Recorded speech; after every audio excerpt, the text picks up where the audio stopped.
It may be the most famous cold case of the last century. This unknown serial killer claimed to have murdered 37 people. He flaunted his crimes by sending letters like these to the police and the press. The mystery surrounding his identity has inspired countless books, movies, and TV programs. He is the Zodiac Killer. But 50 years after he's believed to have murdered his first victim, could new DNA technology finally identify him? Today, you're going to hear exclusive details and insights from investigators who believe they may finally be able to bring this infamous killer to justice. In the 70s, as it was happening, a lot of us probably thought, gee, there's a lot going on. But looking back at a decade of violence, it was just crazy. It was crazy time. Most serial killers don't make any effort to involve the media or investigators.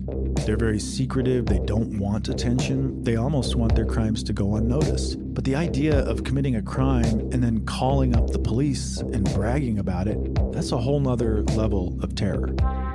A man who wore a medieval-style executioner's hood. Who has baffled the police and baffled the media. He seems to crave publicity. He sent letters and cryptograms to newspapers and the police. Subject stated, I want to report a murder. No, a double murder. I did it. Here we are, 50 years after the first Zodiac killing. In today's world of forensics, old cases are being solved. We're talking about probably the most famous cold case in the last century or so in terms of its drama and being unsolved. Who doesn't want to know how it turns out? Dear editor, this is the Zodiac speaking. If you do not print this cipher by the afternoon of Friday, 1st of August, I will go on a kill rampage Friday night. I will cruise around all weekend killing lone people in the night, then move on to kill again. The best part of it is that when I die, I'll be reborn in paradise, and all that I have killed will become my slaves. Wow. Matt Frederick and Payne Lindsay are here. They're the hosts of the podcast Monster, the Zodiac Killer. Payne, there's been so much written about this monster, so much said about him. Why'd you want to tackle this cold case? Well, man, it's been 50 years. 50 years since the first Zodiac killing. It's unsolved. Police have never arrested anyone for these murders at all. Imagine that. All these people dead, nothing known about it. Matt, the randomness of these crimes is one of the biggest problems, it would seem, if I was law enforcement. It is, yeah. Each of the 5 confirmed attacks where people were killed, they all occurred in different jurisdictions. So, I mean, at the very beginning, you have to have all of these police departments working together, which is a difficult thing to do. The boy thought he wasn't gonna make it. He wanted to give a description to the guy best he could. About the best he could give us, that he had a hood over his face, and he was a big guy, 6 foot or better, over 200 pounds. That's a clip from 1969 of a police officer reporting on a survivor's description of the Zodiac Killer. And we're back with this cold case that has frustrated authorities for 50 years. The Zodiac Killer terrorized Northern California, claiming to have murdered 37 people. He has never been identified. But now DNA technology could change that. Here to help unravel the mystery surrounding the Zodiac Killer is our true crime panel. Crime correspondent Melissa Moore, retired police sergeant and host of Breaking Homicide on Investigation Discovery, Derek Levasseur, and former homicide prosecutor and host of True Conviction on the Investigation Discovery, Anna Siga-Nicolosi. Anna Siga, 50 years, a long time. He was pretty good at covering his tracks. All this time we've been searching for him. What does that tell you about him? Tells me that he benefited from the days. This is the days before DNA. We did not have video surveillance like we do today everywhere. So whether it's that he is incredibly savvy, which we know he's intelligent from the way he went about his letters and these cryptograms, these puzzles he put in them, but it's also right place, right time. He committed his crimes at night. I would like to believe that today we would not have what some have called this greatest America's murder mystery on our hands, because he would not have benefited from the lack of technology that we now have today. And Derek, in addition to being very well organized, he was incredibly random in his acts. What does that tell you about who he is? Well, it may not be random at all. You know, serial killers can have a pattern, but I believe they tend to look for victims of opportunity, right? So when they see someone who's vulnerable, they tend to act upon it. When you think about the first killing associated with the Zodiac Killer, it was December 20th, 1968, 11:30 p.m.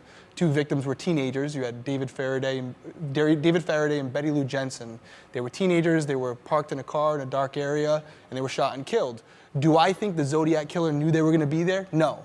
But he saw an opportunity to kill 2 people without being apprehended because nobody was around, and he took advantage of it. But they were on Lover's Lane, I That's believe, right. So That's right. he knew there would be young people who loved each other, who were together, they could prey on. Melissa, looking at this cold case file, what stands out to you? Well, what stands out to me is just the time lapse in the killing. Like, this happened in the 60s, and I think the last one was in the early 70s that he killed. So normally serial killers don't go underground for that long. So I'm curious why the long lapse in time that he hasn't killed again. Unless he hasn't talked about it and he actually has killed again. Do you think the Zodiac Killer could still be alive?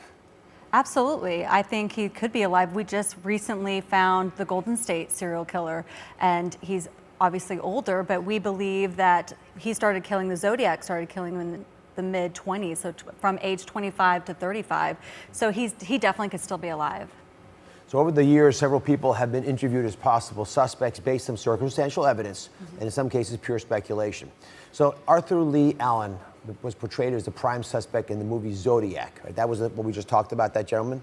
Was he really a serious potential suspect for police? My name is Payne Lindsay. I'm the executive producer of the podcast Monster, the Zodiac Killer. My name is Matt Frederick. I'm the host of the podcast Monster, the Zodiac Killer. I mean, a guy who wears a mask, calls himself the Zodiac, and kills random innocent people, then writes letters to the police, taunting them and giving them clues. That's a deranged human being. I think everyone is probably fascinated with how someone could be that way, and even more so, how they could get away with it. I think writing to the police and to newspapers, taunting everybody in a huge area. The Bay Area is massive. It's not just San Francisco. And he's taunting them, like, I am out there I'm stalking you. That's a terrifying idea. And then the other reason why people are interested is because the main suspect in this case for investigators was completely cleared by the evidence. They couldn't attach him to any of the evidence. So then what you have now are people thinking their dad's the Zodiac. Everybody has kind of their own pet Zodiac. When I say pet Zodiac, I just mean their favorite circumstantial suspect. Just somebody who lived in the area or happened to like a certain book or happen to have this one thing that makes them seem suspicious. And that is addictive, and you can become obsessed with that kind of thing. I know I have in looking at this case. Like you have, yeah. I see Zodiac suspects everywhere. I'm like, oh. It'll drive you crazy though. All the details, just like you'll lose sleep. It's just, it's not good for you. Yeah, what he said. Yeah. You can find Monster the Zodiac Killer on the iHeartRadio app, on Apple Podcasts, or wherever you get your podcasts. A trail of unsolved murders in California. Now, 50 years later, can DNA evidence track down the Zodiac Killer? We can take these crime cases that have haunted us for decades and actually solve them. Plus, a medical error ended this innocent 2-year-old's life. What you're supposed to get, what was actually given, it was tragic. Now the family comes face to face with the man that made this deadly mistake. All New Oz.